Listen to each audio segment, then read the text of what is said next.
I didn't tell you to stop. Sorry. I always say I'm never going to do that joke again, and I always do it. To Howard Feynman, my great thanks. That was, I always say my great thanks when Howard's on the show, but I'd say it here too. That was a lovely comments, and I appreciate it greatly, and please have a seat now. I'd also like to thank, looking ahead into the darkness there over there at table 33, that's a large part of my staff and my friends at Countdown, and I think they deserve our applause too.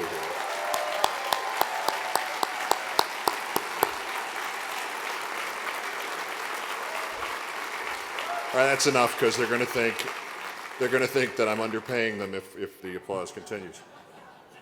I also want to thank everybody involved in this and for all of you for having me here tonight, and especially for the opportunity here that I received to try this suit tux hybrid, because which I thought I was going to get away with until I found out that you'd seated me next to Tim Gunn. So thanks a lot for that. But it is truly a delight for me to be here and a great opportunity for me to say thank you for everything that everyone has said to me since that commentary ran, and to apologize to you for not having done it 10 days earlier.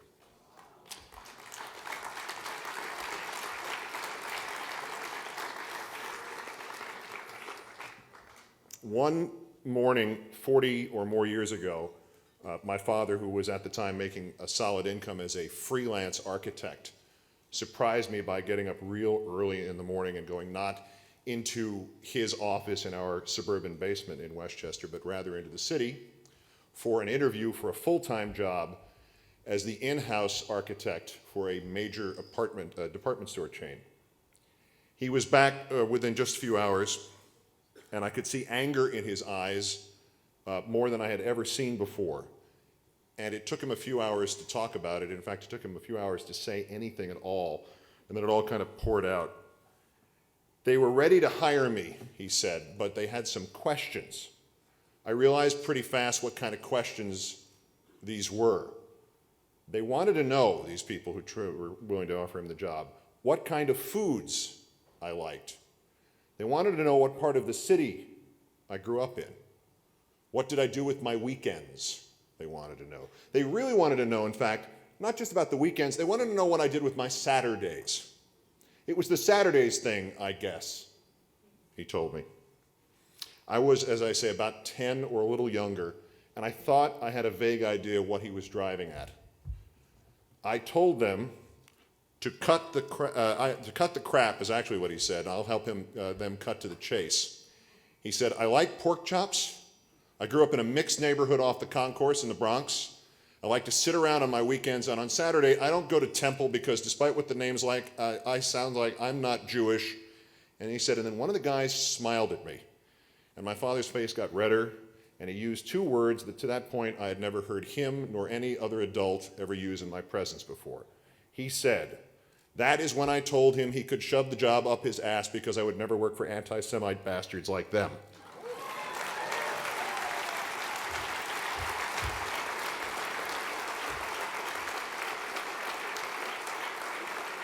And I'll accept that on my father's behalf.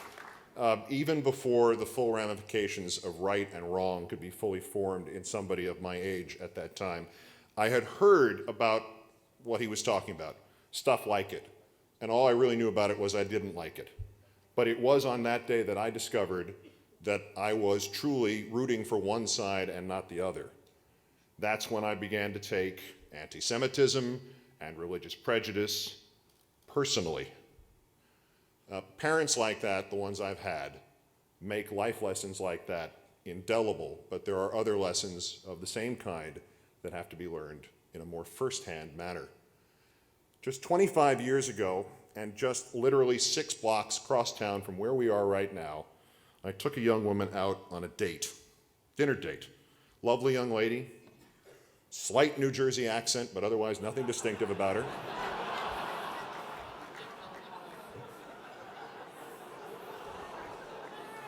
All right, have you ever seen anybody without one prejudice? That's the Westchester coming out in me, I'm sorry.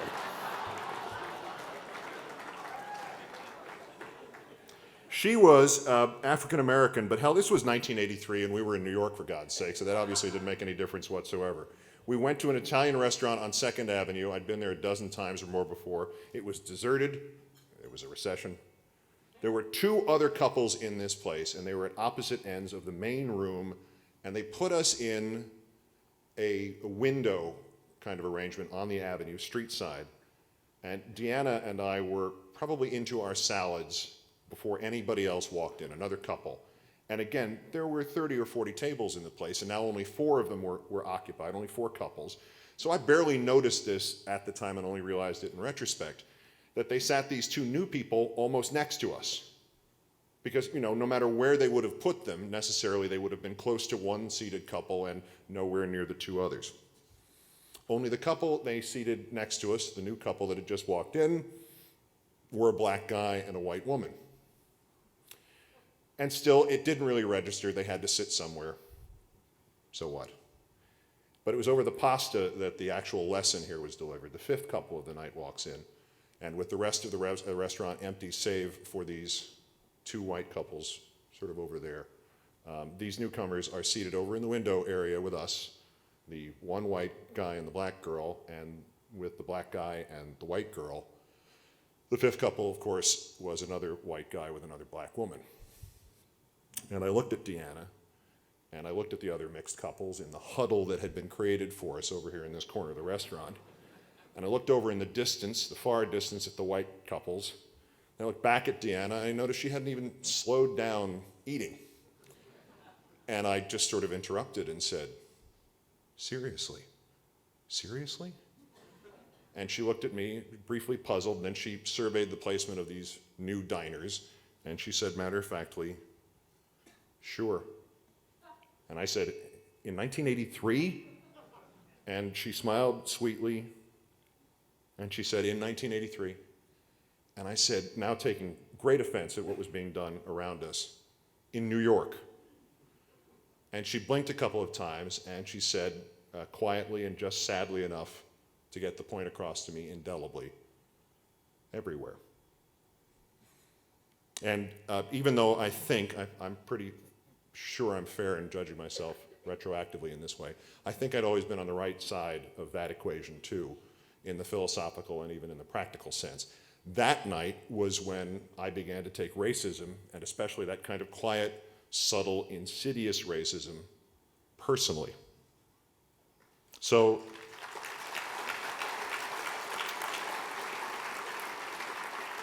two lessons of a kind down and one more to go. I can't tell you with the precision of the story about my father's prejudiced would-be employers, nor of my date in this mini-apartheid world of an Italian restaurant on 2nd Avenue. When was the first time somebody who disagreed with me politically decided that they should answer me by blurting out or writing out a homophobic slur? Parenthetically, why conservatives seem to go to that first, I'll leave to the experts in criminal insanity or those conservatives' parents to answer. But I can't tell you the first time that was shouted at me or written about me, but I can tell you the last time. That would have been this afternoon as I was writing these remarks. You can Google my name alongside a popular epithet and you will get 23,000 hits. And you can Google my name alongside an evidently more popular epithet and you will get 53,000 hits. So again, I think judging myself fairly on this, I've always been on the right side of this equation too, I believe. But in the last few years, I have begun to take homophobia and civil restrictions against gays and lesbians personally.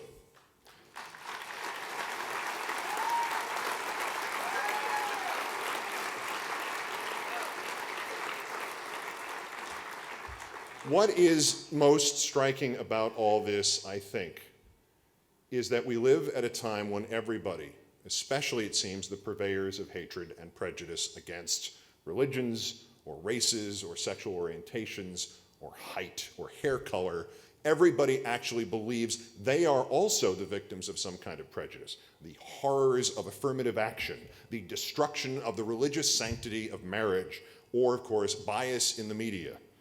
Yet very few of these folks ever make the great mental leap. If you are a victim of prejudice, The specifics of the prejudice become almost irrelevant. It is the hate that counts. If you have been on the receiving end, if you are, even for the briefest of moments, merely mistaken for a member of a victimized group, as my dad was at the job interview, or by association as I was on the date, or by both, as I have been before the Prop 8 commentary saw some of, and since it, if you really are just brushed by this plague of hate, you have been given a gift. It's brief, it's cheap, it's everlasting. You have, as the old saw goes, walked the mile in the other person's shoes. If you are a victim of prejudice, you should now hate prejudice. So,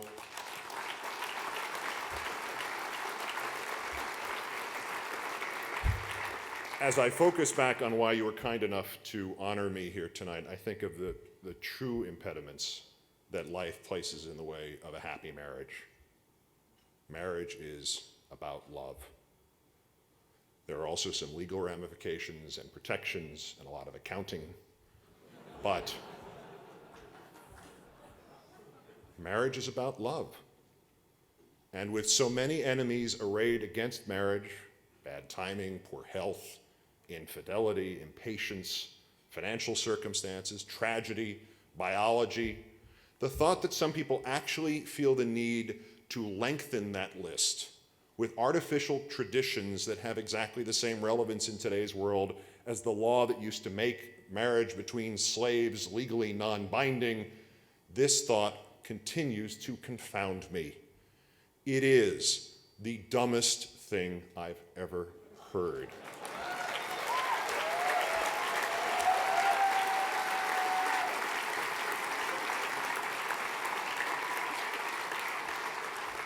And while I appreciate deeply and sincerely the opportunity to have been in some small way, some small help in this matter, and while I am gratified by every word of thanks I have received since the night of that Prop 8 commentary, please don't ask me why I did the commentary, because as long as prejudice exists in this country, in this world, we are all its victims.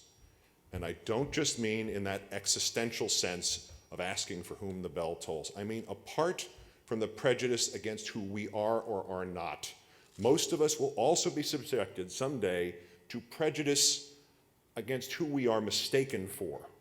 And guess what? It's the same damn thing. And you have to react to it the same damn way. You have to take it personally. Thank you. Thank you for this honor. My best wishes.